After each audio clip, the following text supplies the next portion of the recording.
our unity. Both together make football what it is. The number one sport in the world. Of course. 맞바꾸어 챙겨 가지는 것이 아닙니다.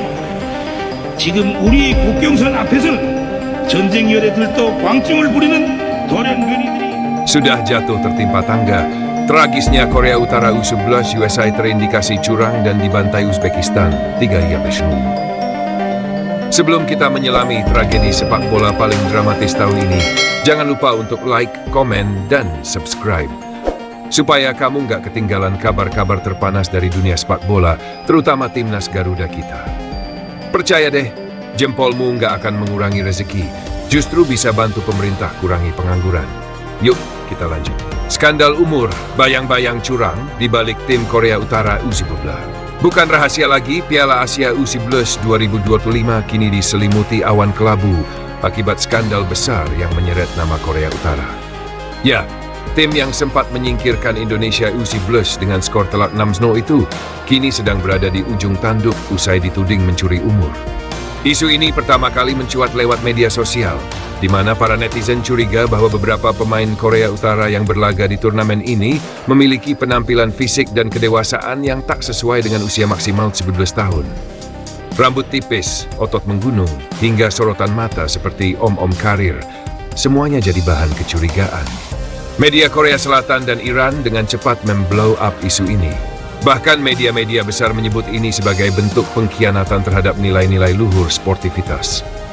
Iran pun kabarnya sudah mengajukan protes resmi ke AFC, menyebut bahwa Korea Utara telah mencederai integritas turnamen. Naik ke puncak untuk jatuh lebih dalam, kalah memalukan 3-0 dari Uzbekistan. Namun, seolah tak cukup disorot karena isu curang, nasib Korea Utara makin mengenaskan setelah mereka dihajar Uzbekistan U11 dengan skor telak 3-0 di semifinal. Ungkapan sudah jatuh tertimpa tangga kini benar-benar mewakili penderitaan tim Asia Timur ini. Pertandingan berlangsung panas dan penuh drama. Uzbekistan unggul lebih dulu melalui gol Sadriddin Khasanov di menit 31. Merasa frustrasi, permainan Korea Utara menjadi brutal. Bong Kang-myong diusir keluar lapangan usai menerima kartu kuning kedua akibat tekel keras yang membahayakan. Dengan keunggulan jumlah pemain, Uzbekistan tampil menggila dan menambah 2 gol melalui Jamshinbek Rustamov dan Abu Bakir Syukurullayev 65. Tak ada perlawanan berarti. Korea Utara hanya bisa terpaku dan pulang dengan kepala tertunduk. Sengaja kalah atau memang kualitas rendah? Ada spekulasi liar yang menyebut Korea Utara sengaja mengalah agar tidak jadi juara dan menghindari sorotan serta investigasi lebih dalam dari AFC terkait skandal umur. Namun analis sepak bola Haris Pardede membantah dengan tegas. Kalau menurut saya, Korea Utara kalah murni karena kalah kelas, ujar Bung Harpa, sapaan akrabnya. Uzbekistan U11 itu fisiknya luar biasa, punya 13 pemain di atas 140 cm dan 9 diantaranya di atas 185 cm. Tak cuma fisik, kemampuan teknik anak-anak muda Uzbekistan juga sangat baik. Dalam 5 pertandingan di turnamen ini, mereka belum sekalipun kalah. Sebaliknya, Korea Utara seperti kehabisan bensin usai euforia menang dari Indonesia. Di semua dunia, diabaikan takdir. Media Eropa tak mau ketinggalan mengolok. Salah satu media top menulis dengan tajam, bagaikan ingin dipuji malah telan malu. Korea Utara kembali menjadi bahan tertawaan dunia. Saat mimpi besar mereka berakhir di tengah badai tuduhan dan kekalahan memalukan, sorotan kini mengarah pada langkah selanjutnya AFC. Apakah investigasi akan tetap berjalan? Ataukah kekalahan ini cukup membuat Korea Utara diampuni? Uzbekistan menuju final, lawan tuan rumah. Sementara itu, Uzbekistan U11 melaju ke final untuk menantang tuan rumah Arab Saudi di King Fahd Sports City Stadium pada Minggu, 20 April 2025 pukul 22 WIB. Akan jadi laga besar penuh gengsi dan bakat muda Asia. Pesan untuk Indonesia U11, bangkit dan bersinar. Meski tersingkir, Indonesia harus belajar dari turnamen ini. Skandal umur dan kekalahan besar bukan akhir dunia, tapi justru momentum untuk introspeksi. Tingkatkan pembinaan usia dini, perkuat kompetisi lokal, dan jaga integritas di atas segalanya. Dari piala jadi noda. Apa yang dialami Korea Utara U11 adalah peringatan keras bahwa tidak ada jalan pintas menuju kejayaan. Manipulasi umur, taktik curang, atau pengandalan fisik semata bukan jaminan menang. Dalam dunia sepak bola modern, kejujuran, kerja keras, dan pembinaan usia dini adalah kunci. Yuk, bagikan berita ini ke teman-teman kamu. Biar makin banyak yang tahu bahwa sepak bola bukan cuma soal menang, tapi soal martabat. Belum juga reda dari ingatan publik tentang kabar memalukan terkait dugaan pencurian umur yang dilakukan oleh timnas Korea Utara di ajang Piala Asia U17 2025, kini babak baru muncul.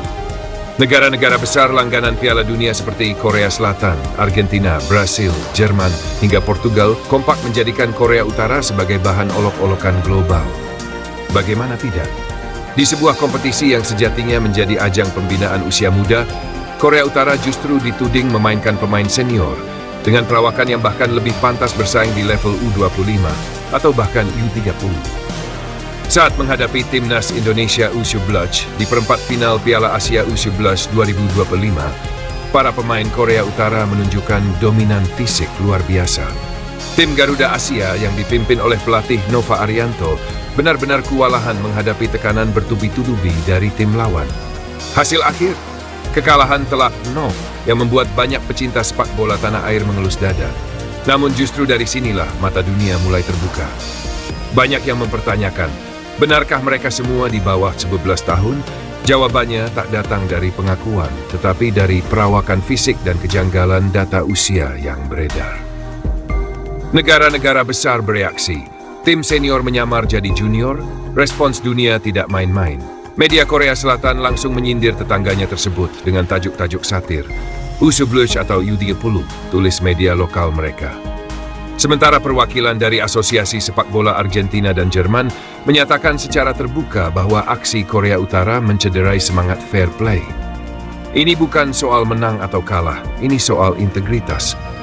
Kompetisi usia muda bukan tempat untuk bermain curang, apalagi menurunkan pemain senior dengan seragam remaja, ungkap salah satu pejabat Federasi Sepak Bola Brasil kepada media internasional. Portugal juga ikut bersuara. Kalau seperti ini, kami bisa saja turunkan Cristiano Ronaldo waktu usia 30 ke turnamen U17. Tapi itu namanya bukan turnamen, melainkan dagelan internasional. Awal kecurigaan muncul. Netizen jadi detektif. Kecurigaan publik, terutama netizen Indonesia, mulai mencuat usai pertandingan Indonesia versus Korea Utara.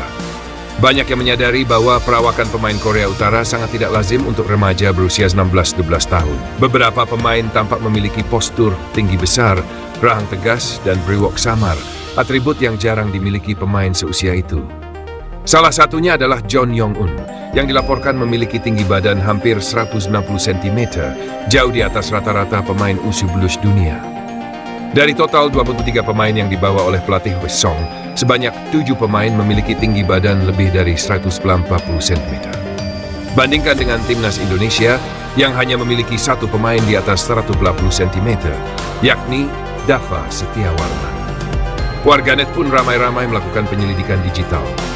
Mereka mencokkan wajah pemain-pemain Korea Utara saat ini dengan foto-foto dari kompetisi sebelumnya dan menemukan kemiripan yang mencurigakan. Dugaan makin kuat ketika beberapa media internasional melaporkan bahwa data kelahiran pemain Korea Utara tidak bisa diverifikasi secara independen. Latihan fisik ala militer. April 25 Sports Gladi sorotan sebanyak 11 dari 23 pemain timnas Korea Utara U17 tercatat sebagai anggota klub April 25 Sports Club yang diketahui berada di bawah naungan Kementerian Pertahanan Korea Utara. Artinya, para pemain ini yang seharusnya masih di bangku SMA sudah ditempa dengan latihan fisik ala militer. Tidak hanya keras, tetapi juga disiplin dan gizi tinggi. Sejak dini mereka dididik seperti tentara dengan beban latihan yang bahkan lebih berat dari pemain profesional pada umumnya. Tak heran bila tubuh mereka jauh lebih berkembang dari pemain seumuran. Namun justru hal ini yang menjadi sumber kecurigaan. Banyak pihak mempertanyakan apakah mereka benar-benar masih remaja atau sudah dewasa yang dimanipulasi umurnya. Reputasi hancur, dunia mulai boikot. Sejak berita ini mencuat, banyak negara mempertimbangkan untuk tidak lagi menghormati keikutsertaan Korea Utara dalam kompetisi usia muda.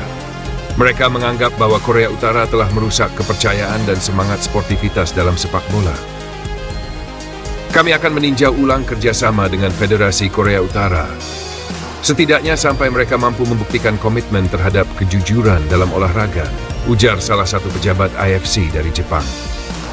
Jika kondisi ini dibiarkan, bukan tidak mungkin Korea Utara akan dijatuhi sanksi. Mulai dari larangan tampil di kompetisi kelompok umur hingga pengurangan jatah kuota di kejuaraan regional. Apa yang bisa kita pelajari? Bagi Indonesia, hasil buruk di Piala Asia U17 2025 tentu menyakitkan. Tapi lebih dari itu, ada pelajaran besar yang bisa diambil. Bahwa pembangunan sepak bola tidak hanya soal fisik dan kemenangan, tetapi juga kejujuran, sistem, dan pembinaan yang jujur sejak dini. Sementara itu, Federasi Sepak Bola Dunia seperti FIFA dan IFC diminta bertindak tegas agar kejadian seperti ini tidak terulang. Dengan teknologi canggih, seharusnya verifikasi usia bisa dilakukan secara akurat. Jika perlu, uji laboratorium dan tes medis bisa dijadikan syarat mutlak sebelum turnamen dimulai. Lawakan atau perlu investigasi internasional. Dunia boleh tertawa, tapi jika tidak ditindak tegas, dagelan ini bisa berubah menjadi krisis serius dalam integritas sepak bola usia muda. Terima kasih banyak atas perhatian kalian semua pada video ini.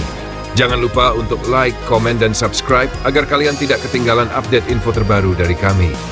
Dan yang paling penting, jangan lupa tetap bersyukur. Sampai jumpa di video berikutnya.